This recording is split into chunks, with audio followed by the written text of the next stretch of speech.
Alright, how you guys doing? Welcome back.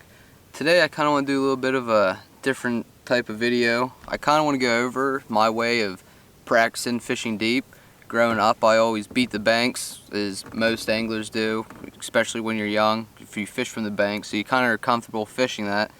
And just about this year I actually started to fish deep, and I'm going to give you like my top 3 tips. I put 4 fingers up there, but my top 3 tips. I'm no professional by no means, but this is just something that's helped me personally, especially trying to get into tournament fishing.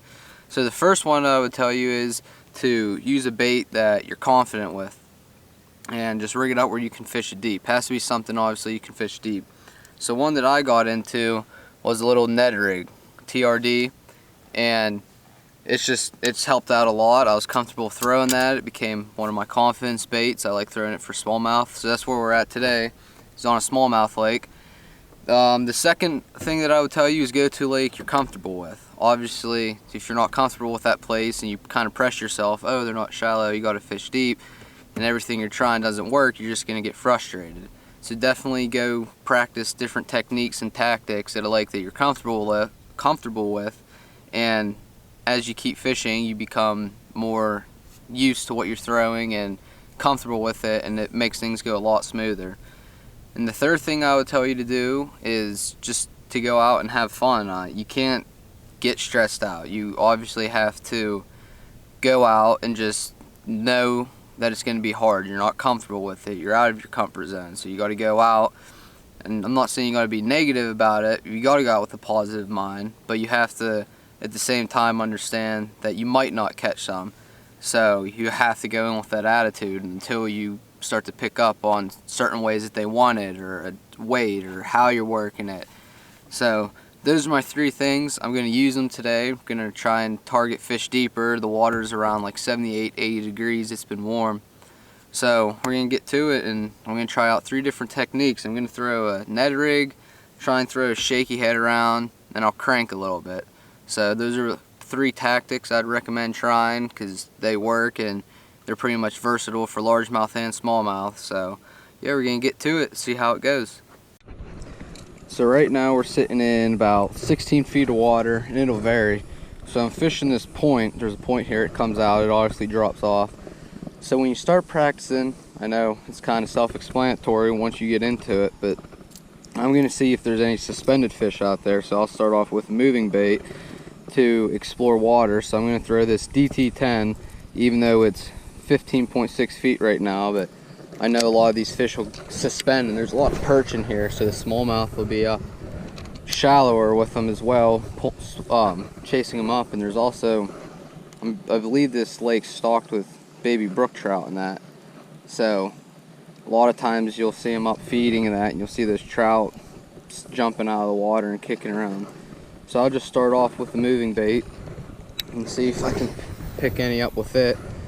And then afterwards I'll go start off with a slow moving bait or something to get down to the bottom and fish it. Alright, now I switched over. I was moving that and there's grass down there. So I'm going to switch over to this TRD. I'm just going to work it nice and slow. I might switch up between moving it fast when it gets on the bottom. For the most part, I kind of want to just hop it real slow along the bottom just to see if anything's down there swimming through that grass.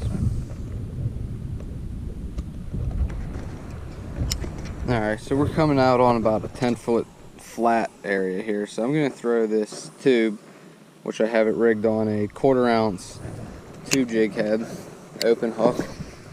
I'm just going to throw it out, let it sit to the bottom, just work it back fairly slow, like a little fast, but like on the slow side as well, just enough to keep it on the bottom.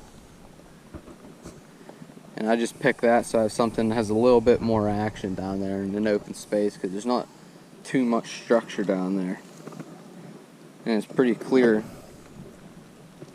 So I like to pick something that creates a little bit more movement down there.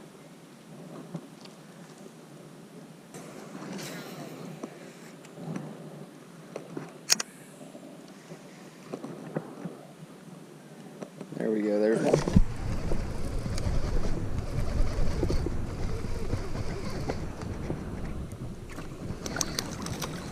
Not real big, but it's a smallmouth.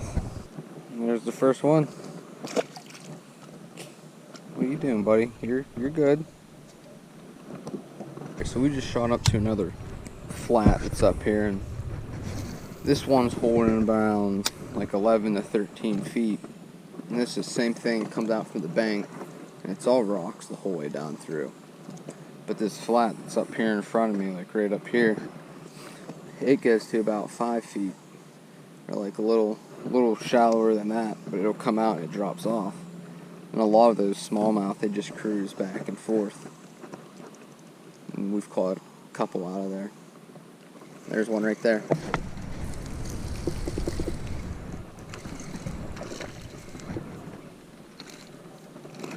Oh, he's in. There he goes. Alright, that last one I snapped off my Ned rig. So I have a 1/4 ounce swim jig head with a curl tail grub on instead of a swim bait. Just to kind of... It just snapped off. Okay. Alright. Okay, we're gonna try this again. Except I tied on a shallow diving jerkbait.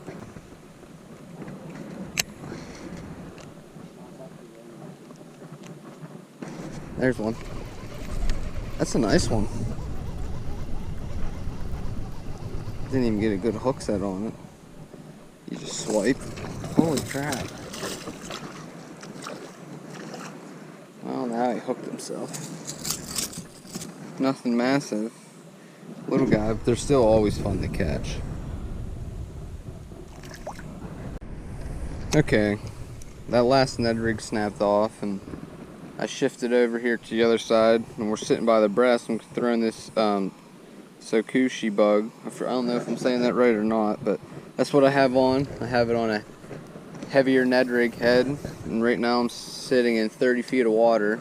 It'll get a little bit more shallow as I get over here towards the shore, but that's what we're fishing right now, and we're outside the buoy, so hopefully there's something cruising around. There's one.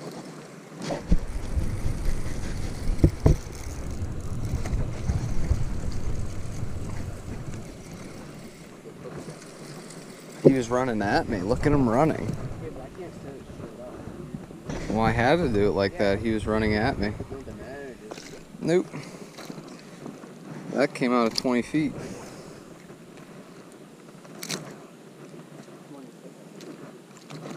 Oh, come on, buddy.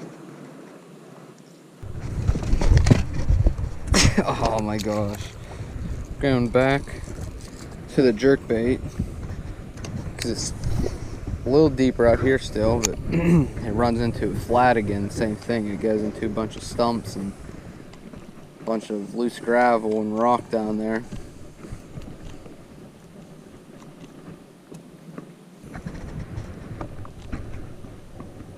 Ooh, he hit that hard.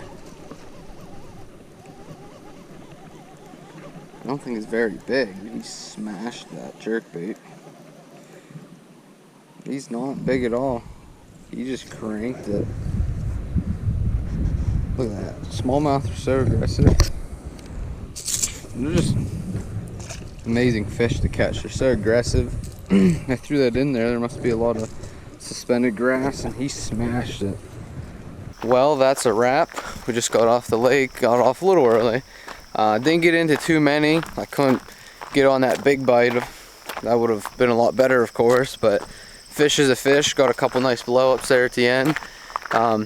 Again, none of these are professional tips. It's just stuff I've acquired myself over the years and kind of how I've adapted to trying to fish deep.